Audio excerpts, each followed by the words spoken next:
Hi, Scott Machine Gun Dad. Welcome back to my channel. If you've been following me, I did a video on the M16 prop guns. And since I've done the video, I've been really watching a lot of movies and TV shows looking for prop guns just because I enjoy that kind of thing. One of the things that's come up, and it has bothered me immensely, is when a movie company uses guns, says they're one thing, but they're another. Now, if you're old like me, you grew up in the 60s, we had a lot of war movies like Patton and the Battle of the Bulge.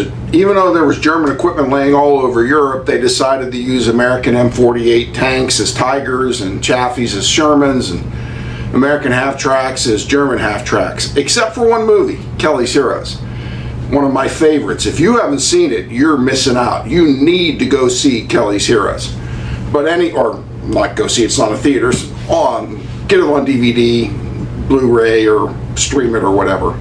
Anyway, in Kelly's Heroes, they took the time to mock up T-34-85s to look like Tigers. Plus, they had since it was filmed in Yugoslavia, in 1969, they had a ton of leftover German stuff, American stuff, and Russian stuff. So, love the movie. But there are two glaring problems in the movie, weapons-wise. First is, in Kelly's squad, they have a sniper. Now, American, World War II, his sniper rifle should be an 03-04 Springfield. I mean, we're talking a place that took the time to mock up a T-34 to look like a Tiger. He doesn't use a Springfield. He doesn't use an Enfield. What does he use? He uses a Mosin Nagant.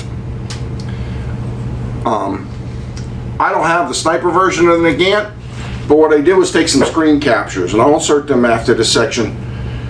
Basically, if you know anything about guns, you will immediately notice this is a Mosin Nagant. Okay, so what I'm going to do, I'm going to insert those screen captures, and then I'll be right back, and I'll talk about the other gun that bothers me even more than the Mosin Nagant.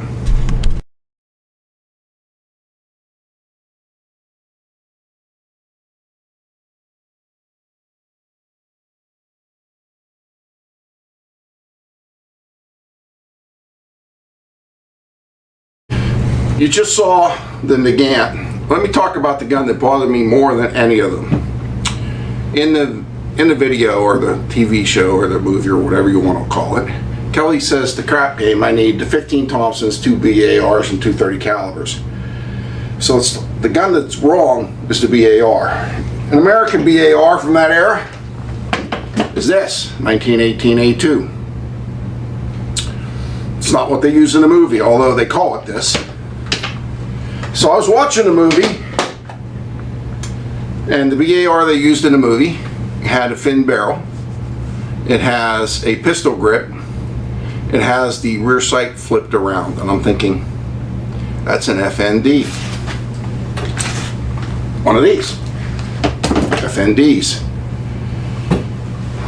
But when I started pulling screen captures, I noticed several things. First of all, the rear sight isn't like this. It actually looks like a GI sight that's flipped around, not this long sight like that. Second, the pistol grip, when they do a reload, they're pushing up here like an American BAR. See, I have one laying around here. Oh, that's right here.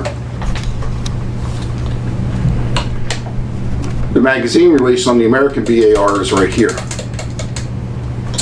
So I got to watch the movie over and over again in little 30-second snippets to figure out what it was. Well, first of all, I figured out there were two different guns. First of all, in the minefield scene where the corporal and the one guy are in the firefight, you can clearly see he has a pistol grip on that weapon because you can see his fingers are down here. And I won't insert a still of that. But you can also see that the wood on his gun is much bigger and comes down like this. Alright? And it has a fin barrel. The only gun that matches that description is the WZ-28 Polish gun. The WZ-28, which I don't have one that was super rare in this country, is an American-made receiver. So, and it used a pistol grip with the mag release up here. The next time you see a BAR, I got the character's name, I believe, is called Pachuco, and he's in a firefight where he's in a building shooting down an alley. And there's some real good pictures where the camera is like right here. And the reason I thought it was an FND, and I captured that and it'll be circled, is you can clearly see the X on the magazine he's using. Okay? This would be the correct magazine for the Polish gun or the American BAR. This is an FND magazine. However, when he reloads right here. Okay? And there's no pistol grip on the gun he's shooting. However, it's a WZ-28. So what I think they did for the close-ups, since the WZ-28 is an American-made receiver or American spec receiver, they just swapped out a 1918 A2 lower and put it on because of the close-up. That way it looks, because he's shooting the gun like you shoot an American BAR, like this. Whereas if he had a pistol grip, he'd have his hand down here. So, did a little more research because now I'm really intrigued. And the International Firearms Movie Database shows that in Kelly's Heroes they did indeed use a WZ-28. So if you're a Kelly's Heroes fan like me, next time you watch the movie, check it out. See if you can spot the things I'm going to highlight. I'm going to insert some screen captures, and I'll put little notes under each screen capture on what they are. Again, thanks for coming to the channel. Hope you enjoyed it. Not any shooting, just stuff that keeps going through my head. When you're a gun person, it's not just about shooting, it's about everything. Thanks again.